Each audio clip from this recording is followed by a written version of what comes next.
Kalau dalam dunia yang saya geluti selama ini dan kepercayaan tradisional, tuyul itu memang sudah ada lama, Mas. Sebagai dua tuyul menemui jin ifrit. Apa saya mencemarkan nama baik? Iya. Ya kita ketawa aja. Oke, kalau gitu kita tunggu prosesnya. Karena kan berarti yang lapor harusnya tuyul. Udah bagus sebenarnya ini cerita Lukas Luarso ini. Kalau saya sih siap aja. Karena lucu aja kalau kemudian tuyulnya mau dicari, sekarang pasalnya apa?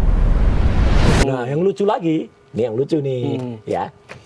Dia akan membuat metafor, gitu. Dia keluarkan kemana-mana loh ya, gitu. Bagaikan Musa dan Harun mendatangi Fir'aun. Siapa Musanya?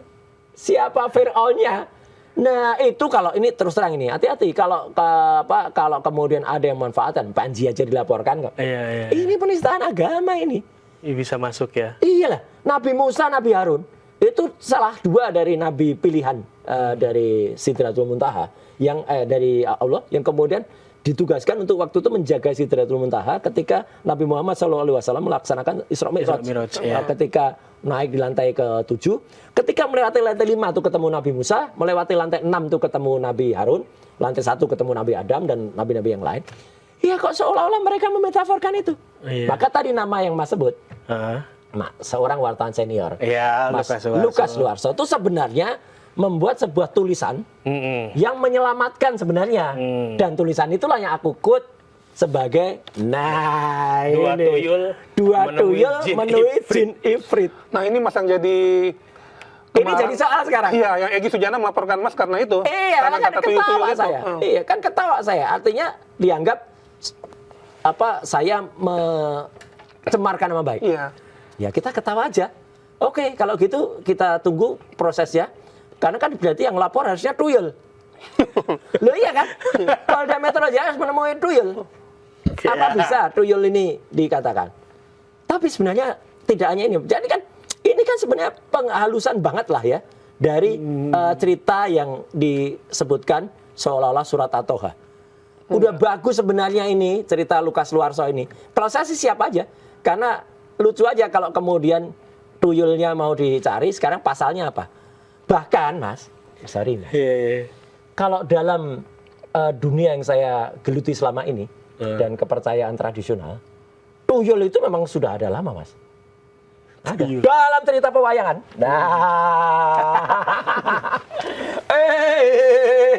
Bumi gonjang-ganjing, langit kelap-kelap.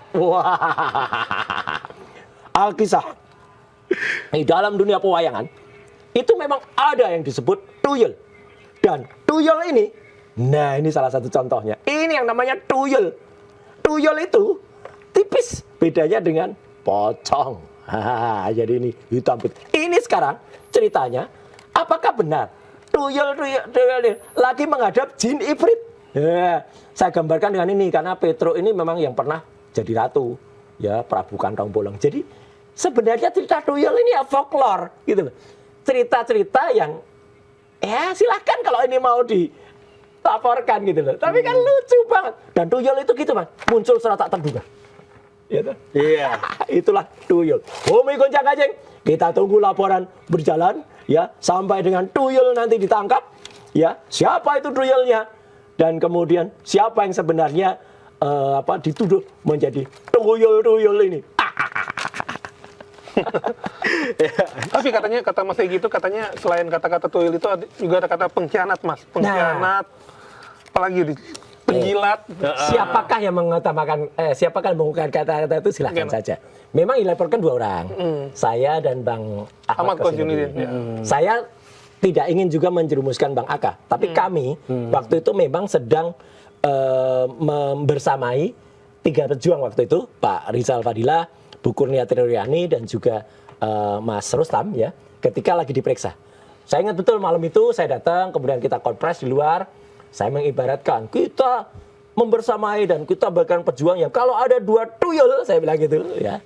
Ya itu tanggung jawab mereka. Tidak ada penyebutan nama. Bahkan Bang Aka, saya bilang ini nih, Bang Aka pun juga bilang, jadi ini pemeriksaannya itu tidak menggunakan KUHP, tidak menggunakan KUHP lama, tidak KUHP baru, tapi KUHP Solo yang kemudian membuat ada yang bisa terbeli gitu. Itu kan kata-kata kiasan semua gitu loh.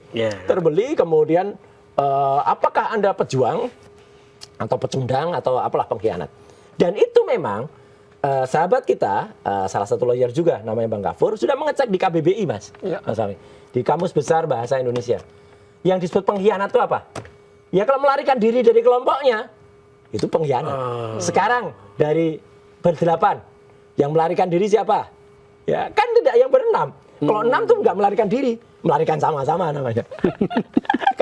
Berarti diksinya tepat Mas apa? Sangat tepat, dan makanya nanti silakan diajukan, bahkan mungkin kalau perlu dengan menggunakan ahli bahasa. Sama seperti kemarin yang kami ajukan, Prof. Aceng. Ya, Prof. Aceng itu kemarin kita ajukan sebagai ahli bahasa untuk membela kami dalam kasus gugatannya Jokowi.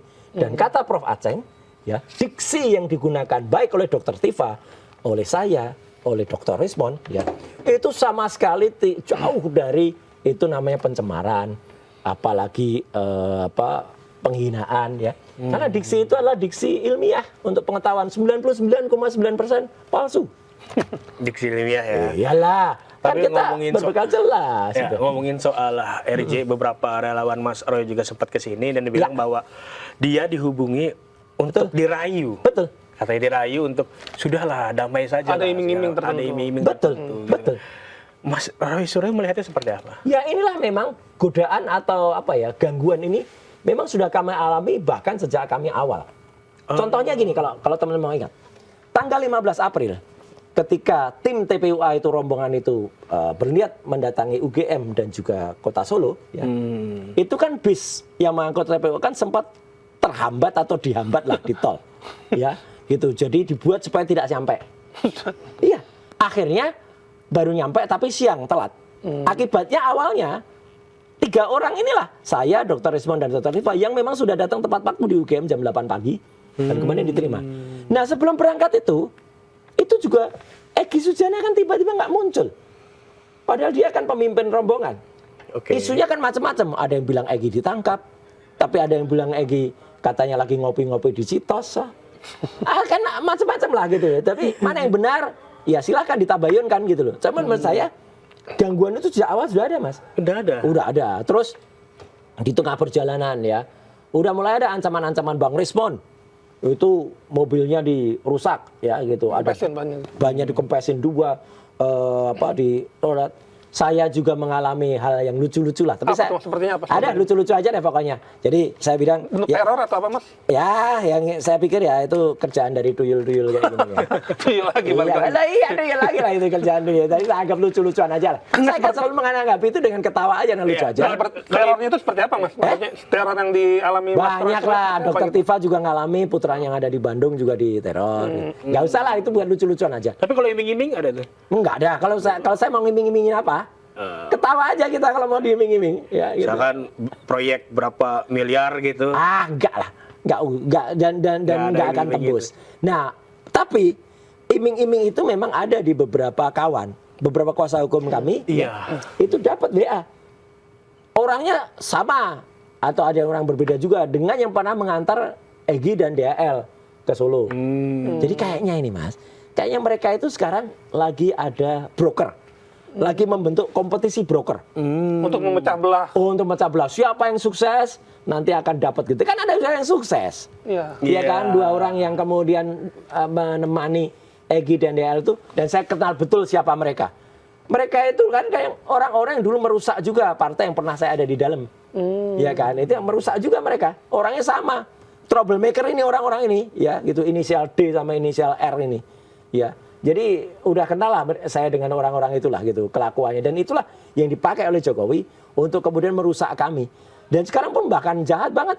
Kemarin ada lawyer yang kemudian melemparkan isu, alah sekarang di antara RRT itu sudah RT-nya mau ke Solo kok gitu. RT-nya mau ke Solo. RT-nya mau ke Solo. Saya bilang berarti RT. tinggal Mas Roy ditinggal sendirian. Begitu. Tapi bilang RT mana? RT atau RW atau Pak Lurah? Ya gitu saya candain aja. Dan itu Dr. Rismon kemarin mengatakan menolak, tidak, saya mending mati daripada kesalahan. Bagus lah, gitu. Dr. Tifa juga demikian. Jadi, sebenarnya apa ya, gangguan itu banyak, Mas. Oke, Zondal juga mungkin bisa, lihat lah. isu yang beredar itu kan banyak banget di sosial media. Ada dituduh saya sakit lah, bahkan saya meninggal lah.